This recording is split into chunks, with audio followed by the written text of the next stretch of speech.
Oi gente, tudo certo? Hoje eu vou analisar a obra de Michel Foucault, A História da Sexualidade. O primeiro volume, A Vontade de Saber. Será uma série de 4 vídeos, onde serão analisados em cada vídeo um volume. Bem, antes de mais nada, por favor se inscreva no canal, dê seu like e compartilhe o vídeo, que isso ajuda demais na divulgação.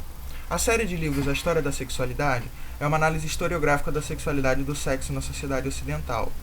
Ela deu origem à seguinte hipótese: a sexualidade não foi reprimida após ter sido livre antes do capitalismo, mas sim com o próprio advento do capitalismo.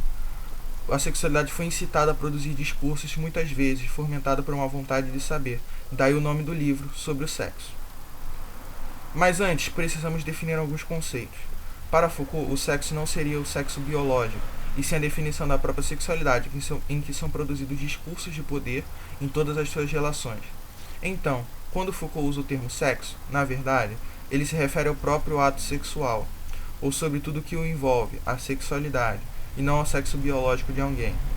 Definidos tais conceitos, vamos ao livro.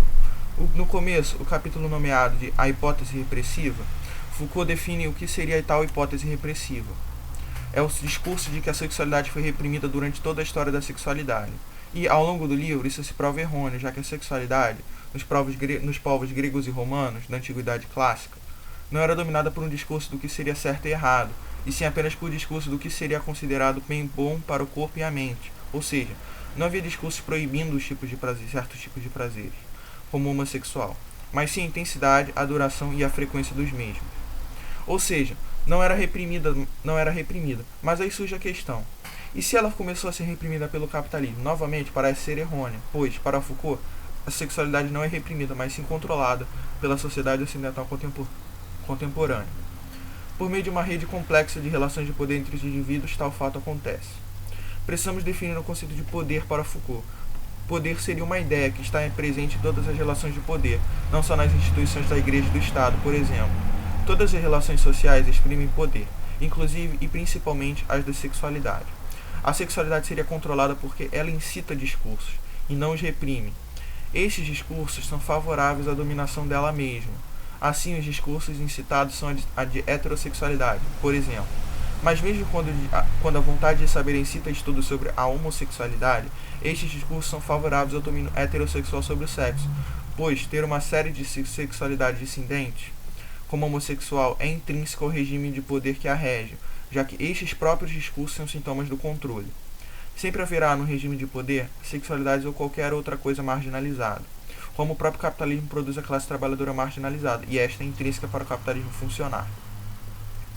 No capítulo intitulado Scientia Sexualis, Foucault argumenta que as sociedades antigas possuíam arte erótica, ars erótica, que seria a forma de não proibir permitir certos tipos de prazer, mas sim a quantidade, a duração e etc., como já explicado anteriormente, por uma estrutura de cima para baixo, o que não acontece na nossa sociedade, porque os discursos de normalização de certos tipos de prazer são construídos por todos, por meio das relações sociais de poder. Ao contrário, a nossa sociedade produz ciências sexuais, ou seja, ao decorrer dos séculos, desenvolveram-se procedimentos de uma forma de normalizá-la ou patologizá-la, por meio da medicina e com isso controlar a sexualidade. Um exemplo da questão de poder é a confissão. A confissão, para Foucault, seria a forma de produção da verdade sexual, e a confissão é uma relação de poder, pois quando se confessa, tem sempre outra pessoa para forçá-la, direto ou indiretamente. A verdade sobre a sexualidade não é produzida por educação sexual, uma transmissão de saberes, e sim por uma lenta e dolorosa descoberta confessionária. A confissão se tornou diferente ao longo do tempo e se tornou um método da produção de verdade sexual por um conjunto de fatores.